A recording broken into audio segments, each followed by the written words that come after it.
Good morning, fellow Ambazonians.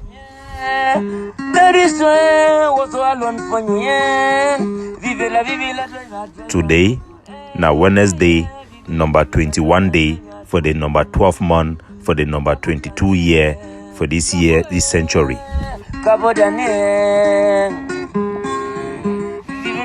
Fellow Ambazonians, una welcome to our daily podcast, a program where we bring una the truth, we bring una vital information, fact-based analysis for help we as we work for this journey to our freedom, to the independence of Ambazonia.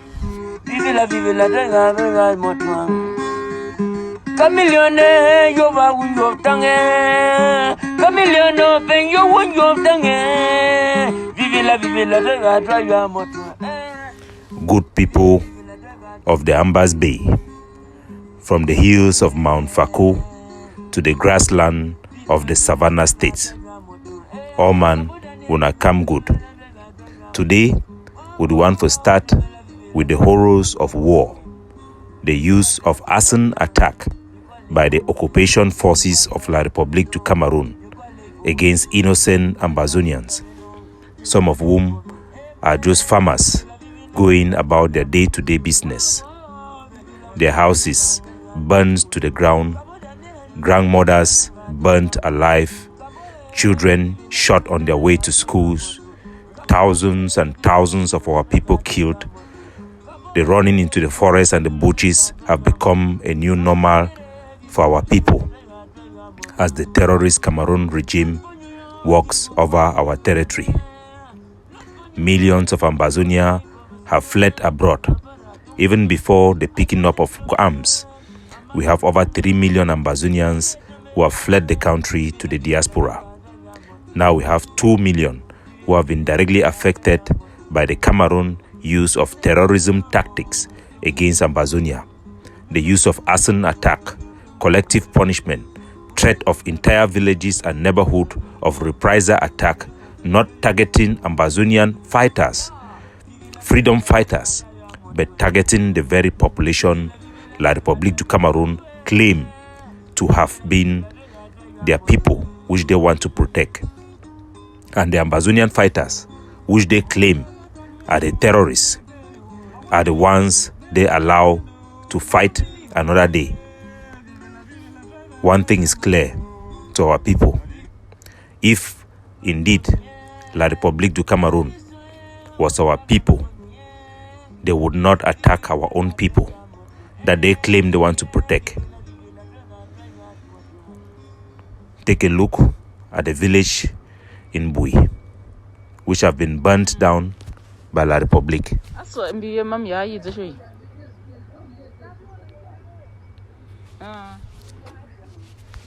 In the videos, the grandmother walks around her house, mourning as he watched his entire savings, the entire house burned down. Mbanda, where they have preserved beans, corn, to survive through the season and the year, all burned down by La République du Cameroon. And this does not end there. Even in the Atlantic states, in Baipanya, this when they say military, they know it's still burn house. The house is the only military, they don't come burn. And today Saturday, today Monday, when they don't come burn house again for Baipanya, and the house in this. If one was to blame the reprisal in the great state of Bui as an attack that was triggered by the launching of RPG by the ADF Bui Brigade that killed 19 members of the Cameroon occupation forces, why would they burn Baipanya? There is no reason, and they look for every reason to carry out such attacks. The burning of the entire Kwakwa, the trauma our people have seen from over the burning of 400 villages. You can imagine and count the families that have been affected from one village to another. The responsibility is clear. The person who burns the house did so knowing very well that he was targeting the civilians. From one village to another, there is no way anybody would say La République du Cameroon's president, Paul Biya, is not aware of these burnings of houses, whether be it the one in Bengui Road, whether be it the one in Kwakwa, in Manu, in Lebialem. The Cameroon government have seen these footages. They know that their soldiers are burning down villages. Their soldiers are professional military men who have had 9 months training, some of whom have been trained abroad. If Paul Biya did not approve of this conduct, if his minister, the prime minister, Atanganjipo, the colonial governors were not in approval, such practice would not be systemic. Such practice will not repeat itself in broad daylight.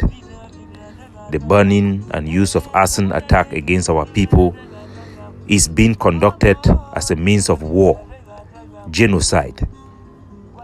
If our whole population will be targeted for our resistance, this is a classic definition of a genocide.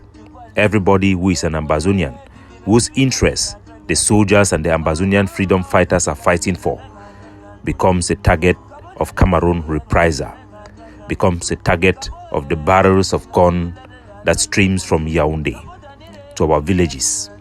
No doubt their ministers cause our children cockroaches to prepare the stage for annihilation, to dehumanize our people and prepare the ground for genocide.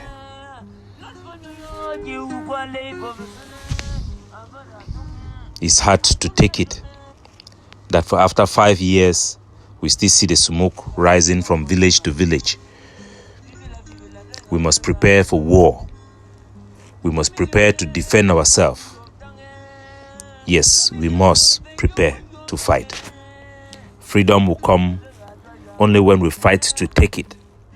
Freedom will not be given. La République du Cameroon is a terrorism state, and they have shown it again and time and again. Even in the midst of all this, one would say that Ambazonia sometimes are their own worst enemy. You would imagine that with the pain of war, it will be a moment for us to come together. As we have come together, we have seen footages of us in Cambodia, as hard as it was. You saw footages of us in Toronto with all the defense forces put together. I was in attendance, and I have to sit in the same room and shake the hands of the guys behind the Bui warriors who ordered the slaughter of 36 of Ambazonian best of their best. General Gaba, a boy and a youth I know growing up with, I've spoken to. They ordered their killing and they're buried alive by Chris Anus and Sakus on behalf of Chris Anu and Saku to further their agenda. I was there on the eve of the anniversary of the murder of Ambazonian best sniper Nginiam, and I shook the hands of my counterparts who were on the other side, because we know that the wish of our soldiers who have given up their life is for us to come together and free our country, that we could get past the conspiracy of the killing of General Ivor by Eric Tato and the rest. That is why when we see them coming on the streets in Washington, D.C. to protest against Paul Biya, two devils, Eric Tato, a war criminal, and Christopher Anu, a criminal that have committed crimes against humanity and crimes against Ambazonia, we still saw them and we still congratulated them, because we have hope. Our people demands the unity we pursue. Our patriotism demands we overcome our egos and our affiliation and partisanship and support what is good, because we will accept independence no matter which hands it comes from. Few days later, Chris Anu is on it, clearing the whole war, making up stories that La République have paid money to us, paid money to the CDN, making up stories from thin air. What an evil we face. The wicked black man syndrome. We are our own worst enemy. and subsequently, without any evidence, it is being shared. But the good news is statistics have shown that Sako and Chris Anu's days are gone. They have become a shadow of their past. They are just noisemaker and very inconsequential so far as self-defense is concerned. They have very minimal effect. Barata Mak, a young man that you thought would know better, somebody who have stated after looking into the devil's eye that given the choice to kill Pobia or Christopher Anu, he would choose to take out Chris Anu because the devil within is worse than the enemy who stands at the door. Baramak went further in a tweet where he tagged the Cameroon state and tagged the Canadian state to inform them that he is talking about the so-called Canada talk. And according to him, the Canada talk have shown discipline that we have never seen. And the silence during the period when it is necessary to be silent was a wonderful show of maturity on how diplomacy is being done. Diplomatic progress and engagement should never be used for domestic propaganda and to prop up one group over the other and to seek to take credit rather than to seek to give tangible goals that have been accomplished for the Ambazonian people. The same Mark Barata, after praising the silence, was on Twitter announcing and talking about the same thing. If it was so good and so right that silence will mean success, why would the same person that is saying that silence will mean success be talking about the same subject matter and hashtagging the Canadians and the Cameroons? Who is fooling who? Are we that stupid? Their intelligence is never to elevate others or Ambazonia, but in everything that they don't see themselves as being on front, they will not fight for it because their fight is for their own stomach, for their own ego, and Ambazonia comes second. That should end. After 5 years of bleeding, after 5 years of every single day counting dead bodies found in farms, in riverside, along our street, killed and butchered by the colonial enemy, that should be enough for us to be patriotic. They question the integrity of the ADF, tarnish them, and even join the enemy to try to brandish them as terrorists and kidnappers, while at the same time they are being convicted and tried for kidnappings. They try to tarnish the image of that same thing that will give them freedom and give them that what they desire the most. They target Dr. Cho Lucas Ayaba. Fellow Ambazonians, the same Dr. Cho Ayaba is the son who abandoned the corpse of his wife to stand up like a soldier to fight for Ambazonia. He is the person who have fought on the street of Ambazonia and see the blood of his comrade. Benedictwa have fought battles in ground zero. Dr. Cho Ayaba invaded Cameroon embassy in Germany, taking over the embassy when some of us were still drinking milk. This man is the Moses of Ambazonia. This man have the best chance to offer Ambazonians the victory we have tested and we have only dreamed of. Anybody that seeks to sabotage, undermine this man, Dr. Cho Ayaba, is coming from hell, is breathing the sulfur of Lucifer himself. The efforts that have been championed by the Ambazonian Governing Council that have constituted itself as the biggest organization of our own people, of Ambazonians abroad, in over 13 missions, registered missions, Ambazonians have come together, organized themselves as the Ambazonian Governing Council, a legitimate organization that is constituted by our people, and elected their leader, the peoples of the Governing Council leader, to represent our state interests. It dots all the I's and cross all the T's of an internationally veritable and competent representation of the aspiration of our people who are duly constituted in that organization. That is how it is done. They have not imposed themselves as the government of our people. They have not imposed themselves as the only sole organization that can legitimately represent our state interests. They have sought collaboration in every turn, and they have sought to bring Ambazonia together, and they have sought to liberate our people. The only thing we can call and the only thing we can do is to support what is good, especially in a moment where we have seen the failure of other organizations based also in the diaspora. The Ambazonian Governing Council is the only organization that is on the ground. We have AGovC Ground Zero members. We have the ADLA. We have the Ambazonian Defense Forces on the ground and in the diaspora. It is a perfect harmony. An organization that empowers its soldiers and its generals to fight for our freedom.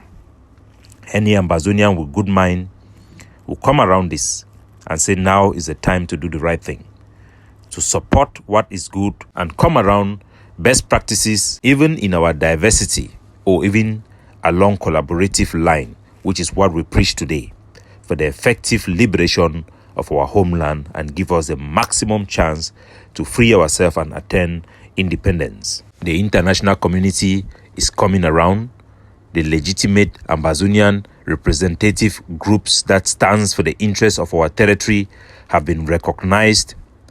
Proper investigation and analysis have been done. Spoilers have been identified, and the international community is moving big as a result of strategic thinking and proper projection of our liberation struggle that have preserved it to this day. We must all come together, do what is good and what is right to make sure our homeland will be free as it will be free. You know it, La Republic knows it, the world knows it, that we deserve nothing but independence. The knowing of this truth will mean nothing if we do not compact and project ourselves in the proper way that will attract the right attention required for us to be recognized as a people who can be free, who can live free and respect basic international norms that comes with the respect of sovereignty. It starts at home. Vive la driver moto. Yeah, vive la driver moto. Capo Daniel. Capo Daniel, signing off. Vive la driver moto. Vive la driver moto. Vive la driver moto. Ben l'autre pognon, ben quadra qui t'amène. Ben l'autre pognon, ben quadra qui t'amène. Moi, vive la driver moto. Vive la driver moto. Camillionne, yo va où yo tangue. Camillionne, ben yo où yo tangue. Vive la driver moto. Vive la driver moto.